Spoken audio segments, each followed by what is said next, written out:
जा चुकी हैं। प्रोफेसर एचबीटी मेडिकल कॉलेज और doctor R N Cooper hospital Mumbai में भी कंसल्ट करते हैं और बहुत ही जाने माने डॉक्टर ईएनटी स्पेशलिस्ट हैं डॉक्टर समीर भार्गव हमारे साथ हैं। डॉक्टर समीर नमस्ते। और डॉक्टर कुणाल बारानी सीनियर कंसल्टेंट न्यूरोलॉजी भी हमारे साथ हैं, आपको भी नमस्ते। मेरा सबसे पहले सवाल डॉक्टर समीर आपसे है कि ब्लैक फंगस के जो मामले हैं ये सिर्फ भारत में ही क्यों दिख रहे हैं? देखिए, ऐसा है कि सबसे पहले तो मैं ये चीज़ क्लैरिफाई करना चाहता हूँ कि ब्लैक फंगस जो है वो फंगस का कलर नहीं है, क्योंकि ये जब पेशेंट को इन्फेक्ट कर देता है तो जो हमारी अंदर की म्यूकोजा है उसमें ब्लड सर्कुलेशन कम होने की वजह से वहाँ पे कालौसी आ जाती है, इसलिए हम उसको ब्लैक फंगस कहते हैं। अच्छा, दूसरी चीज़, ये बीमारी जो है वो कुछ 2-3 साल पहले सभी पूरे जग में रहती है, पर बहुत कम मात्रा में हम ये केसेस देखते हैं, क्योंकि ये एक फंगल इन्फेक्शन है और ये एक अपॉर्चुनिस्टिक फंगल इन्फेक्शन है। मतलब कि मौका पाने पे ये फंगस जो है वो अपना जो है वो सर उठा लेता है। तो दूसरे देशों में भी ये दिखाई देती हैं, बट बहुत कम मात्रा में। और इस साल और पिछले साल भी फर्स्ट वेव जब कोविड की हुई थी उसमें भी हमने कुछ म्यूकोरमाइकोसिस के केसेस ज्यादा मात्रा में दिखाई दिए थे। इस साल तो ये बहुत ज्यादा, मतलब लिटरली एक एपिडेमिक ही हो गया है म्यूकोरमाइकोसिस का। और ये सब हमने इसलिए पाया है कि लोगों की इम्यूनिटी और ज्यादा कम हुई है। कोविड-19 की जो वेरिएंट्स हैं उनमें इम्यूनिटी पेशेंट की बहुत ज्यादा कम हो जाती है। हमने पेशेंट को बचाने के लिए स्टेरॉइड्स जो हैं वो शुरू कर दिए हैं, उनकी वजह से इम्यूनिटी और डाउन हो सकती है। और सबसे ज़्यादा इम्पोर्टेंट, डायबिटिक या प्री डायबिटिक पेशेंट में अगर स्टेरॉइड देने के बाद में जो ब्लड ग्लूकोज लेवल बहुत बढ़ जाता है और इसको हमने अगर डिटेक्ट नहीं किया, मतलब कि आपने दी दवा जो जान बचाने के लिए है, पर अगर आपने उसके साइड इफेक्ट्स जो है उसको कंट्रोल नहीं किया तो ये जाके म्यूकोर इन्फेक्शन हो सकता है। जी, मैं डॉक्टर कुणाल से जानना चाहूँगा, जैसा आपने कहा कि पहले वेव में भी शायद इसके लक्षण थे लेकिन ज़्यादा नहीं थे और आमतौर पर डेटा ये कहता है 10 से 12 केसेस साल में अमूमन हुआ करते थे म्यूकोरमाइकोसिस के, लेकिन अब की बार बहुत ज़्यादा है। तो क्यों? क्योंकि केस लोड भी ज़्यादा है, स्टेरॉयड यूज़ ज़्यादा है, इसकी वजह से है डॉक्टर कुणाल? जो जैसे डॉक्टर समीर ने कहा कि इस साल इस वेव में हमने नंबर ऑफ केसेस बहुत ज़्यादा देखे हैं। उसका 2-3 प्रमुख कारण ये है कि इस साल कोविड केसेस की मात्रा बहुत ज्यादा है कंपेयर टू पिछले साल के वेव में, फर्स्ट वेव में। सेकेंडली, इस बार जो हमारे ड्रग जो हमने दवाइयां दी कोविड में, तरह तरह की दवाइयां आई, वो इफेक्टिव दवाइयां भी आई, लेकिन एट द सेम टाइम हमने कहीं ना कहीं, जैसे हमने जब यूज स्टेरॉइड का किया, और स्टेरॉइड का यूज डॉक्टर्स तो कर ही रहे हैं, और हमने जो कॉमनली देखा है कि जो लोग हैं वो ओवर द काउंटर जाके स्टेरॉइड का यूज अपने आप भी कर रहे हैं। ये बहुत ही कॉमन हमें देखने को मिला कि लोग अपने से स्टेरॉइड यूज कर देते हैं, स्टेरॉइड को लंबा खींच देते हैं, लंबा देर तक देते हैं, और ये ऐसा स्टेरॉइड है जो बॉडी की इम्यूनिटी बहुत बहुत ही नीचे लेके आ जाता है। एक नॉर्मल आदमी भी, नॉर्मल पेशेंट भी अगर जिसको कोविड नहीं हुआ, अगर वो स्टेरॉइड लेता है तो उसकी इम्यूनिटी डाउन हो जाती है। यहाँ तो कोविड का स्ट्रेन है, कोविड का नया स्ट्रेन है, प्लस स्टेरॉइड का यूज है, और ये लंबा यूज ऑफ स्टेरॉइड, ये दोनों प्रमुख कारण है कि इस वेव में हमने नंबर ऑफ म्यूकोरमाइकोसिस के केसेस ज्यादा देखे हैं। थर्ड, इस साल जो नंबर ऑफ केसेस हैं उनकी तीव्रता भी बहुत ज्यादा हुई है। इस साल कुछ पेशेंट्स वेंटिलेटर पे भी गए हैं, तो प्रोलॉन्ग वेंटिलेशन भी, जो एक पेशेंट को जब लंबे टाइम तक वेंटिलेटर पे पेशेंट जाता है उसमें भी म्यूकोरमाइकोसिस होने की टेंडेंसी बढ़ जाती है, क्योंकि फर्दर इम्यूनिटी डाउन होने का खतरा बढ़ जाता है उस पेशेंट को। तो आपका कहना है कि इस बार थोड़ा सा लेवल ऑफ प्ले जो है, जगह जो है इस फंगस को अपने पैर फैलाने के लिए या फिर शिकंजे कसने के लिए मौका थोड़ा ज़्यादा दिया है कहीं ना कहीं। डॉक्टर समीर, क्या इलाज में लापरवाही की वजह से ब्लैक फंगस हो रहा है? देखिए, लापरवाही का ऐसा है कि इस कोविड-19 के ट्रीटमेंट में हमने पाया कि सबसे ज़्यादा इफेक्टिव रोल स्टेरॉइड्स का ही रहा है। और शुरुआत में हमको ये पता नहीं था कि स्टेरॉइड्स कब यूज़ करना है, कितने दिनों तक हमको देना है, किस मात्रा में देना है। कोई भी चीज़ आपने अगर अनकंट्रोल्ड, उसके साइड इफ़ेक्ट्स न जानते हुए अगर आपने उसको यूज़ किया, तो आपको प्रॉब्लम होने के चांसेस ज़्यादा रहते हैं। अब यहाँ हमने देखा है कि भाई डॉक्टरों ने जो है वो स्टेरॉइड्स रेकमेंड किया है, पर हमको अब ये पता है कि फर्स्ट फेज जो है, फर्स्ट वीक में वायरीमिया है, उस टाइम पे हम स्टेरॉइड्स का जो है यूज़ नहीं करते हैं। सेकेंड वेव में, जिसमें सेकेंड वीक में जब ये हमको पेशेंट का इम्यून रिस्पॉन्स थोड़ा सा कम करना है, उस टाइम पे यूज़ करते हैं। पर क्योंकि ये व्हाट्सएप में और कहीं कहीं लोगों ने पढ़ा, तो घर पे ही कई लोगों ने स्टेरॉइड जो है वो शुरू कर दिया है। अच्छा, दूसरी चीज़ कि हमारे देश में कोई कंट्रोल नहीं रहता है दवाइयों के सेल पे, और उस वजह से लोगों ने डायरेक्टली जो है वो केमिस्ट के पास जाके जो स्टेरॉइड्स हैं, ये न जानते हुए कि इनका क्या क्या साइड इफेक्ट हो सकता है, और उसी वजह से जो है ये अनकंट्रोल हुआ। आपने कोई भी अगर दवाई दी, अगर आपको पता है उसके साइड इफेक्ट्स क्या हो सकते हैं, तो आप उसके लिए एक लुकआउट करेंगे, आप देखते रहेंगे कि ये साइड इफेक्ट्स नहीं हो रहे हैं। स्टेरॉइड्स को हमको पता है कि इससे शुगर बढ़ सकती है, तो हम शुगर जो है वो मॉनिटर करते रहते हैं, इसको कहते हैं ग्लाइसीमिक कंट्रोल। अगर ये ग्लाइसीमिक कंट्रोल सही तरीके से नहीं होगा, तो हमको ये प्रॉब्लम्स होने की गुंजाइश रहती है। तो मेरे कहने का तात्पर्य यही है कि हाँ, हमको ये स्टेरॉइड्स जो कि जान को बचाने का काम कर रहे हैं, वो अगर हमने सही मात्रा में नहीं यूज़ किया, सही ड्यूरेशन के लिए नहीं यूज़ किया, तो वो ये इस तरीके के इन्फेक्शंस आने से घातक भी हो सकता है। जी, तो डॉक्टर कुणाल, जैसे डॉक्टर समीर कह रहे हैं और आपने भी कहा, ये डॉक्टर की सलाह लिए बिना स्टेरॉइड लेना, व्हाट्सएप यूनिवर्सिटी पर भरोसा कर कर अपने आप को सेल्फ मेडिकेट करना, ये वजह हो सकती है?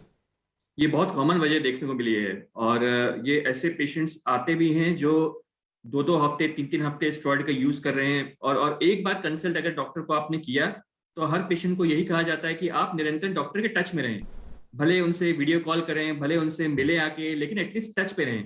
पेशेंट एक बार कॉल करता है, पेशेंट एक बार कंसल्ट करता है, स्टेरॉइड का यूज करना शुरू करता है, फिर उसके बाद उसी डोज पे लगातार रहता है। सबसे इंपॉर्टेंट ये है कि हमें स्टेरॉइड का यूज एक लिमिटेड टाइम तक करना है, वो 5 डेज 7 डेज तक करना है, लेकिन वो ड्यूरेशन भी डॉक्टर डिसाइड करेगा, ना कि पेशेंट खुद से डिसाइड करेगा। और किस डोज में देना है, ये सबसे इंपॉर्टेंट है। कुछ पैरामीटर्स होते हैं जो हमें देखने होते हैं कोविड में, कि हमारा जो इन्फ्लेमेटरी मार्कर्स हैं वो कंट्रोल हो रहे हैं, नहीं हो रहे हैं, हमारा फीवर कितना कंट्रोल हो रहा है, हमारा ये सारे पैरामीटर्स को देख के ही हम स्टेरॉइड का डोज को कम ज्यादा कर पाते हैं, और हमें एक लिमिटेड टाइम तक देना है। लेकिन यहाँ देखने को मिल रहा है कि पेशेंट एक बार शुरू कर रहा है, वो लगातार 2 हफ्ते 3 हफ्ते तक स्टेरॉइड यूज कर रहा है। डायबिटिक पेशेंट को पता ही नहीं है, मरीज को, कि मुझे शुगर की बीमारी पहले से है, शुगर कंट्रोल नहीं हो पा रहा है, शुगर अनकंट्रोल हो रहा है। बिकॉज मैक्सिमम केसेस इवन हम ये भी देख रहे हैं कि जो होम आइसोलेशन में भी हैं, वो पेशेंट भी अपने घर पे भी रहते हुए शुगर पे कंट्रोल नहीं कर पा रहे हैं, क्योंकि वो डॉक्टर से मिल नहीं पा रहे हैं, डॉक्टर से कंसल्ट नहीं कर पा रहे हैं, और उनका एक ही एम है कि स्टेरॉइड लो और जान बचाओ। लेकिन वही घातक साबित हो रहा है। नंबर ऑफ डेज स्टेरॉइड का हमें लिमिट करना है, डोज पे हमें नियंत्रण रखना है, जिसकी वजह से ये इस बड़ी बीमारी से बच सकते हैं। क्योंकि अगर एक बार इस बड़ी बीमारी के चपेट में हम आते हैं, तो आगे के लिए बहुत मुश्किल हो जाती है। जी, तो इम्यूनिटी बढ़ाओ, शुगर घटाओ, ये मूल मंत्र होना चाहिए, जरूरी है। लेकिन उल्टा इसके विपरीत जो है वो कृत्य कर रहे हैं। लेकिन डॉक्टर समीर, मैं एक और बात आपसे जानना चाहता हूं। अगला सवाल जो है कि इस बार हमने एक O2 पैरानोया देखा, यानी कि ऑक्सीजन पैरानोया। लोगों ने घर में सिलेंडर खरीद के रख लिए और फिर खुद ही ऑक्सीजन लेने लग गए। क्या ये असुरक्षित तरीके से ऑक्सीजन देने या लेने से खतरा भी बढ़ा है? देखिए, एक आध थियरीज ये भी हैं कि जो ऑक्सीजन पेशेंट को डिलीवर हो रहा है, भले जैसे वेंटिलेटर सपोर्ट पे हैं या होम ऑक्सीजन पे हैं, अगर वो जो डिस्टिल्ड वाटर के थ्रू जो ऑक्सीजन डिलीवर हो रहा है, अगर वो वाटर ही कंटामिनेट हो, तो उससे भी इन्फेक्शन फैलने के चांसेस रह सकते हैं। उसी तरह से हमने देखा है ग्रामीण जगहों पे लोगों ने मास्क जो यूज़ किए हैं, वो मास्क अगर आपने कई दिनों तक वही मास्क यूज़ करते रहे हैं, आप बिल्कुल ही जिसको हम कहते हैं कि क्लीन किए बगैर सॉइल मास्क आपने यूज़ किए, क्योंकि म्यूकर जो फंगस है वो सभी जगह होता है, जनरली सॉइल में होता है, कंस्ट्रक्शन साइट में होता है, बल्कि कई तरह के फंगस तो हमारे एसी के डक्ट्स में भी होते हैं। तो अगर हमारी इम्यूनिटी लो हुई, और हमने ये सारे कारण अभी जो एन्यूमरेट किए हैं जिनकी वजह से इम्यूनिटी लो हो सकती है, और तो हमको ये प्रॉब्लम हो सकती है। और एक और एडिशनल कारण है, जो कोविड-19 का जो इन्फेक्शन रहा है, उसमें एक चीज हमने देखा है कि कई पेशेंट्स की सीरम फेरेटिन, जो ब्लड में आयरन का जो कंटेंट है वो अगर बढ़ जाता है तो ये म्यूकोर इन्फेक्शन जो है उसको फेरेटिन की ज़रूरत रहती है पनपने के लिए, और ये भी एक कारण जो है वो हमने पाया है। तो कई सब कारण मिल के जो है वो ये बीमारी का फाइनल रूप धारण कर रहे हैं। तो हर लेवल पर सावधानी बरतने की ज़रूरत है। ऑक्सीजन की हम बात कर रहे थे, तो डॉक्टर कुणाल, क्या ऑक्सीजन जो खराब ऑक्सीजन सिलेंडर हैं, ये जो कई लोग हैं मेकशिफ्ट ऑक्सीजन सिलेंडर या खराब oxygen cylinder, shared oxygen cylinders, क्या इसकी वजह से भी हो सकता है? जी, इस बार के वेव में हमें सबको दिख रहा है कि ऑक्सीजन की रिक्वायरमेंट बहुत हाई हो गई है। पेशेंट तो कोविड होते ही ऑक्सीजन सैचुरेशन डाउन होने की टेंडेंसी बढ़ गई, बिकॉज ये जो म्यूटेंट स्ट्रेन आया है उसकी ये एक बहुत बड़ी वजह है। हाँ, ये एक थ्योरी जरूर है जो हमारे बीच निकल के आ रही है, जो हम लोग ने देख रहे हैं कि अगर, जैसा डॉक्टर समीर ने बताया, ह्यूमिडिफाइड ऑक्सीजन बहुत जरूरी होती है। जो ह्यूमिडिफाइड ऑक्सीजन है वही हमें लेना चाहिए, ना कि कई बार बिना ह्यूमिडिफाइड ऑक्सीजन लिए भी लोग ऑक्सीजन लेने लगते हैं, मास्क लगा देते हैं। तो वो एक तो ह्यूमिडिफाइड ऑक्सीजन होना चाहिए, दूसरा उसमें जो वाटर होना चाहिए वो बहुत ही प्योरीफाइड फॉर्म में होना चाहिए। और उस जो हमारा ह्यूमिडिफाइड ऑक्सीजन का जो हमारा, जिसको हम लोग कहते हैं, जो अपैरेटस होता है, उसको भी हमें क्लीन रखना है। उसको हर थोड़े दिनों में हमें क्लीन रख के उसको प्रॉपर तरीके से कॉन्टेमिनेशन फ्री रखना है, ताकि ऐसे जगह पे फंगस पनपने के चांसेस ज्यादा होते हैं, जिससे हम बच सकते हैं। तो ऑक्सीजन थ्योरी डेफिनेटली इस बार के वेव में, क्योंकि ऑक्सीजन का यूज ज्यादा है और गलत तरीके से हम कई बार ऑक्सीजन को यूज पेशेंट कर रहे हैं अपने पास तरीके से, ये भी एक बड़ी वजह निकल के आ रही है कि इस वेव में हम म्यूकर के केसेस जो ज्यादा देख पा रहे हैं पिछले साल की अपेक्षा। डॉक्टर समीर, ये जो इम्यूनो डेफिशिएंसी है या इम्यूनिटी जो कमजोर हो जाती है, इसकी वजह से ब्लैक फंगस क्यों तीव्र हो जाता है, ये जरा विस्तार से समझाएंगे? क्यों आमतौर पर हमें ये अटैक नहीं करता? आप कह रहे हैं कि हमारी एसी के डक्ट में भी ये मौजूद होता है, लेकिन हम इसे, हमारा शरीर जो है इसे यूजुअली जो है इसको रिपील कर सकता है, इससे लड़ सकता है।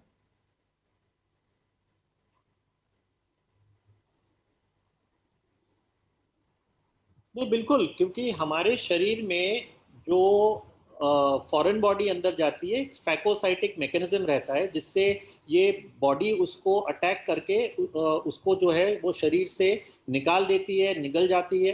पर जब जब ये इम्यूनिटी डाउन होती है, और हमने सारे कारण जो है वो अभी आपको बताए हैं कि जिससे इम्यूनिटी डाउन हो सकती है, उन कारणों से ये इन्फेक्शन जो है वो पनपने लगता है। और पर्टिकुलरली जैसे मैंने कहा कि कई कारण हैं कि भाई शुगर जो है वो बढ़ा हुआ है, फेरिटिन लेवल्स बढ़ जाते हैं, हाइपोक्सिया हो जाता है, पेशेंट का जो ऑक्सीजन लेवल कम है, हाई ग्लूकोज लेवल्स हैं, एसिडिक मीडियम हो जाता है। कई पेशेंट जिनको डायबिटिक होते हैं उनको अगर मेटाबॉलिक एसिडोसिस हो जाता है, डायबिटिक कीटो एसिडोसिस हो जाता है। ये सब कारण जो हैं वो इन्फेक्शन को पनपने का जो है एक सोर्स मिल जाता है, और इसी की वजह से ये म्यूकोरमाइकोसिस जैसा इन्फेक्शन जो है वो लो इम्यूनिटी में होता है। अब ये म्यूकोरमाइकोसिस जो हम पहले देखते थे वो जिन पेशेंट्स की इम्यूनिटी लो होती है उनमें ही देखते थे, जैसे कि जिनके ऑर्गन ट्रांसप्लांट्स हुए हैं, एड्स की बीमारी उनको रही है, कई हिमेटोलॉजिकल मैलिग्नेंसीज हुई हैं, ये सब कंडीशंस में हम पहले देखते थे। और कोविड-19 में ये चीजें अलोंग विद द स्टेरॉइड्स जो है और डायबिटिक पेशेंट में ये ज्यादा पाया गया है। इसी वजह से जो है ये म्यूकोरमाइकोसिस बीमारी तकरीबन जितने पेशेंट्स हमने देखे हैं सभी जो है या तो प्री डायबिटिक या डायबिटिक रहे हैं, उनमें ही ये बीमारी जो है हमने देखी है। जी, लेकिन डॉक्टर कुणाल, क्या घर पर बिना डॉक्टरी सलाह के अगर मैं ऑक्सीजन लेता हूं तो क्या मैं अपना रिस्क बढ़ा रहा हूं? कहीं पर भी जब आपने सेल्फ मेडिकेशन की बात की, हमने उसकी भी बात की, लेकिन जब हम अपने आप को खुद को ट्रीट करने की कोशिश कर रहे हैं, ऑक्सीजन लेने या देने की कोशिश कर रहे हैं बिना डॉक्टरी सलाह के, ये भी रिस्की है? जी, एकदम। ऑक्सीजन एक तो लेना, घर पे स्टोर करना, जो हमने कईयों को इस बार देखा पेशेंट्स को जो अपने घर पे ऑक्सीजन सिलेंडर रख रहे हैं, ऑक्सीजन यूज हो ना हो वो ऑक्सीजन लगा लेते हैं अपने कि हमें ऑक्सीजन मिलता रहे, ये सारी जो है प्रैक्टिस गलत है। पेशेंट्स को खुद से कभी भी बिना डॉक्टर के सलाह के एक तो ऑक्सीजन पे नहीं जाना चाहिए, क्योंकि हमारे आईसीएमआर ने पूरी गाइडलाइंस बनाई हुई हैं, हमारे डॉक्टर्स उस चीज को फॉलो कर रहे हैं कि हमें ऑक्सीजनेशन कितना रखना है, हमारा ऑक्सीजन लेवल कितना होना चाहिए, और ये भी डिपेंड करता है कि मरीज किस कैटेगरी का है। सो सपोज अगर कोई मरीज पहले से दमे का पेशेंट है, सीओपीडी का पेशेंट है, तो उसमें हमें ऑक्सीजन बॉडी में कितना रखना है उसका लेवल अलग है। एक नॉर्मल पेशेंट है उसमें हमें ऑक्सीजन लेवल रखना है उसका अलग है। तो ये सलाह और डॉक्टर से ही मिलके हो पाएगी। अगर अपने से आप बस ऑक्सीजन लगा लो, वो भी आप जो ऑक्सीजन मास्क होता है वो कितनी सफाई है, उसमें कितनी सफाई नहीं है, जैसा हमने बताया कि ह्यूमिडिफाइड ऑक्सीजन होना चाहिए, उसको आप कितना केयर कर रहे हो, उसमें कितनी गंदगी है, कितनी सफाई है, इन सब चीजों से बहुत फर्क पड़ता है।